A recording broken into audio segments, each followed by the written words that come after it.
SD Negeri 057192 Belangkahan, mayoritas penduduknya sekitar adalah bersuku Karo. SD Negeri 057192 Belangkahan terletak di sebuah kecamatan, yaitu Kecamatan Kuala, Kabupaten Langkat. Di sekitar sekolah tersebut terdapat sebuah perusahaan perkebunan kelapa sawit yang bernama PT Belangkahan Kindo Estate, yang juga merupakan aset bagi sekolah tersebut. Selain sebuah perusahaan, ada juga sebuah perusahaan pabrik kelapa sawit yang dikelola oleh perusahaan swasta dan merupakan aset juga yang terdapat di lingkungan sekolah tersebut. Dan ada juga sebuah tempat wisata di lingkungan tersebut yang bernama Pantai Palma, yang banyak dikunjungi oleh lingkungan masyarakat tersebut dan juga masyarakat dari luar. Saya, Neneng Sri Hayati, berasal dari instansi SD Negeri 057192 Belangkahan, Kecamatan Kuala, Kabupaten Langkat, akan melaksanakan aksi nyata 3.3 dalam program sekolah yang berdampak kepada murid.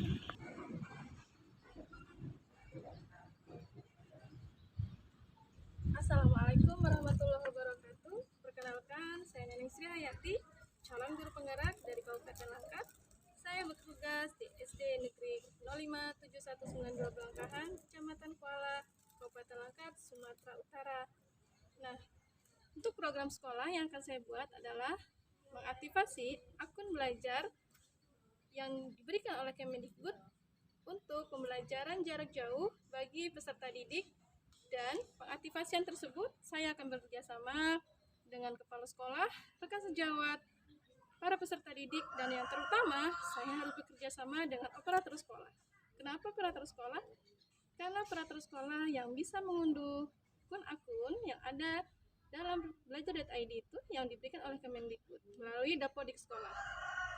Nah, kenapa belajar.id yang saya jadikan program dalam program sekolah kali ini? Karena dalam program sekolah ini saya akan mengaktifasi cara belajar dengan menggunakan digital literasi. Saya akan perkenalkan bagaimana pengaplikasian, bagaimana penggunaan, dan bagaimana manfaat dari digital literasi yang akan mempermudah pembelajaran jarak jauh yang akan dilaksanakan dalam tahun ajaran baru. Karena untuk saat ini seperti yang terjadi pada keadaan sekarang ini, dikarenakan pandemi, kita tidak bisa melakukan pembelajaran dengan tatap muka, melainkan dengan pembelajaran dalam jaringan yang menggunakan banyak aplikasi dalam pembelajaran, yang kita harus kreatif memilih aplikasi-aplikasi tersebut yang mudah digunakan oleh peserta didik kita. Lalu, siapa saja yang bisa memiliki akun belajar.id ini? Yang bisa memiliki akun belajar.id ini adalah peserta didik, kemudian tenaga pendidik, dan kemudian tenaga kependidikan. Nah, tenaga kependidikan di sini yang dimaksud adalah operator sekolah dan kepala sekolah, pendidik yaitu para guru-guru dan peserta didik pastinya yang akan menggunakan akun belajar ini. Nah, bagaimana program ini berjalan dan bagaimana program ini akan berkelanjutan? Saya akan memulainya dengan mengaktifasikan terlebih dahulu akun-akun belajar yang dimiliki oleh rekan-rekan sejawat dan tenaga pendidikan. Kemudian saya juga akan membantu para siswa saya untuk mengaktifasi akun belajar yang mereka miliki untuk memudahkan belajar mereka di tahun ajaran baru. Karena program ini tidak hanya berhenti sampai di sini, ini akan berlanjut sampai dengan tahun ajaran baru saat mereka menimba di bangku yang lebih tinggi lagi dan di kelas yang akan mereka tempuh nanti. Bagaimana saya melaksanakan program ini? Mari kita simak sama-sama.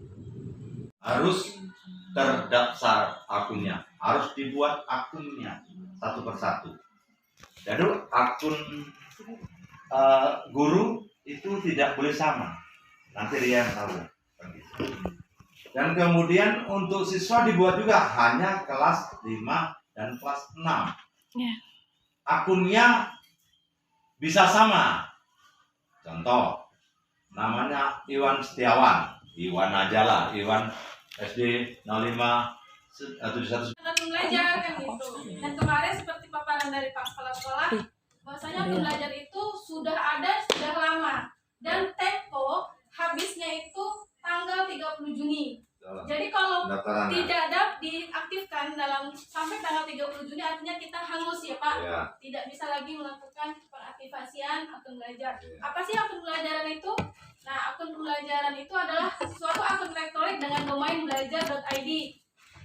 ID, tadi ada yang tanya ya Bu, ternyata ID itu sendiri yang diterbitkan oleh Kementerian Pendidikan Kebudayaan Riset dan Teknologi dan dapat digunakan oleh peserta didik, pendidik dan tenaga pendidikan sebagai akun untuk mengakses aplikasi pembelajaran berbasis elektronik sesuai dengan kebutuhan belajar kita, yaitu pelajaran jarak jauh, dan ini bekerja sama dengan rumah belajar diturunkan oleh Kemendikbud.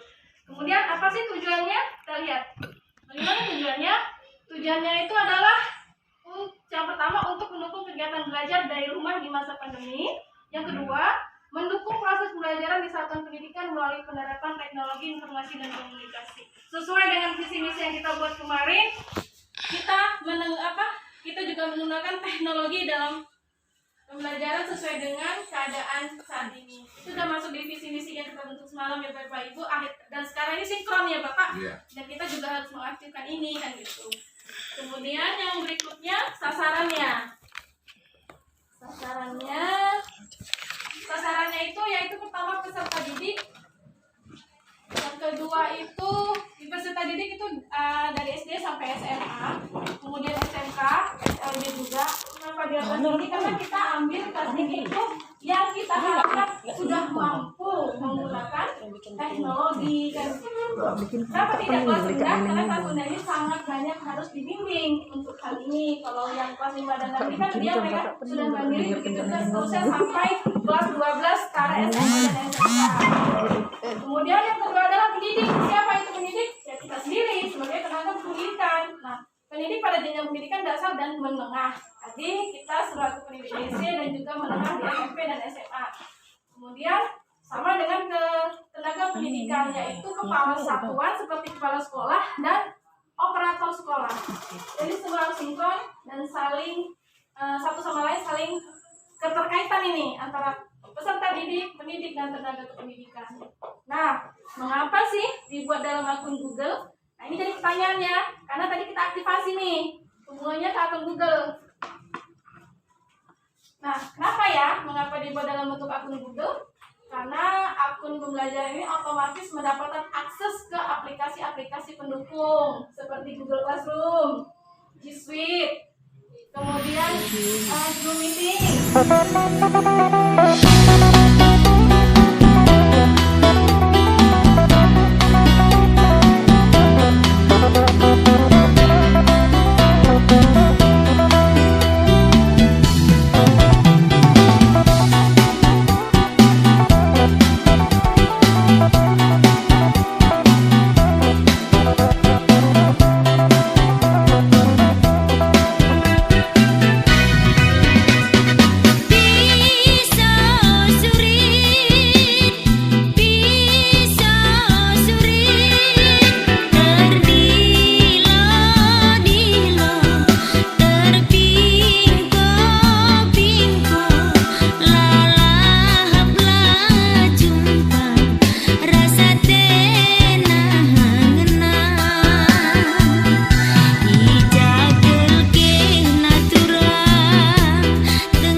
Ibu yang akan mengajarkan kalian bagaimana cara mengaktifasikan akun-akun yang sudah di-download oleh operator sekolah.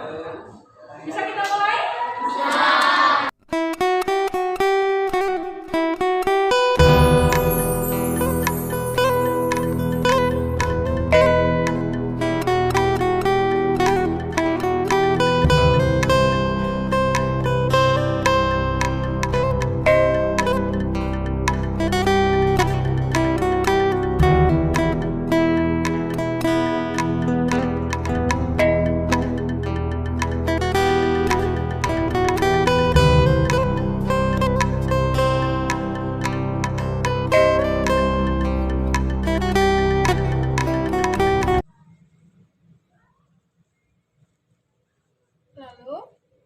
bagaimana program ini akan berkelanjutan? Nah, dalam digital literasi kita mengenal banyak sekali aplikasi-aplikasi dalam pembelajaran jarak jauh. Nah, untuk itu, kenapa digital literasi yang saya angkat? Karena berhubungan dengan pembelajaran jarak jauh ini di masa pandemi seperti ini, maka dari itu saya harus kreatif dalam memilih aplikasi yang bisa dimudahkan dengan mudah oleh para pendidik juga peserta didik. Itu makanya saya menggunakan aplikasi belajar.id ini yang diberikan oleh Kemendikbud untuk diaktifasi dan digunakan oleh peserta didik dan pendidik dalam pembelajaran jarak jauh. Bagaimana berkelanjutannya? Di sini saya akan mensosialisasikan yang pertama, yaitu mensosialisasikan tentang akun belajar.id ini kepada para tenaga pendidik, peserta didik, dan pendidik. Kemudian selanjutnya saya akan memperkenalkan aplikasi-aplikasi atau fitur-fitur yang ada di belajar.id dan bagaimana cara menggunakannya. Seperti yang ada di dalamnya yaitu Classroom, Google Meet, Class, dan banyak lagi fitur-fitur di dalamnya. Untuk program lanjut, salah satu visi yang saya sudah bentuk dengan komunitas saya praktisi di sekolah yaitu pembelajaran dengan menggunakan IT. Itu sebabnya maka digital literasi yang saya pilih dalam program ini.